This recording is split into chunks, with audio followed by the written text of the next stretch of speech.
KCAL 9 News at 9 and streaming on CBSN Los Angeles. I'm Juan Fernandez. Hi, everyone. I'm Susie Sa in tonight for Pat Harvey. Dueling campaigns in battleground states today. Joe Biden focusing on social justice and meeting with the family of Jacob Blake in Wisconsin. President Trump made his way to Pennsylvania as a new alert warns that Russia is trying to promote falsehoods about mail-in voting. KCAL 9's Sarah Donchi has details.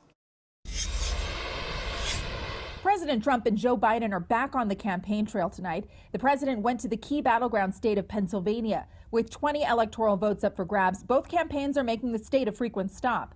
It's the president's third visit to Pennsylvania since May. Biden has made 6 trips since June. But tonight, there is new evidence of the Russians hoping to meddle in the November election, with the Department of Homeland Security assessing Moscow is amplifying criticisms of vote by mail.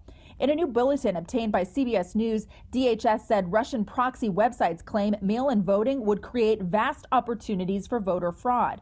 The new alert also says Russia is falsely claiming ineligible voters could receive ballots due to out-of-date voter rolls, leaving them vulnerable to tampering. Dogs are getting them, okay?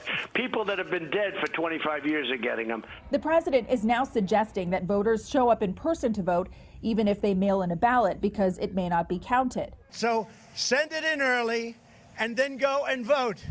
And if it's not tabulated, you vote, and the vote is going to count. The North Carolina Attorney General tweeted that President Trump is asking people to break the law to help him sow chaos, and the Board of Elections warned voting twice is a felony. Press Secretary Kayleigh McEnany insisted the president does not condone unlawful voting. This president's trying to enfranchise Americans, which is exactly what he's been saying. He wants every American to have a vote. As for the Biden campaign, the former VP made a stop in Kenosha, Wisconsin, where he and his wife Jill met privately with Jacob Blake's family 2 weeks after he was shot 7 times by police as they tried to arrest him. Biden says he spoke to Blake on the phone as he was released from the ICU. He talked about how nothing was going to defeat him, how whether he walked again or not, he was not going to give up. Biden also held a community meeting where he heard from local leaders. Social justice was a major theme. I would love to see legislation put in place to try to address some of the over-policing in communities. There's way more that we want done, and it didn't just start with Jacob. And Biden made his own campaign promises. If I get elected president, I promise you, there will be a National Commission on Policing out of the White House, where I'll bring everyone to the table. Today, Biden's campaign released an ad featuring his VP pick, Senator Kamala Harris, addressing police violence against Black Americans. We hold police officers accountable. Wisconsin is a battleground state. In 2016, then candidate Trump narrowly won the state, while Hillary Clinton was criticized for not even visiting the state.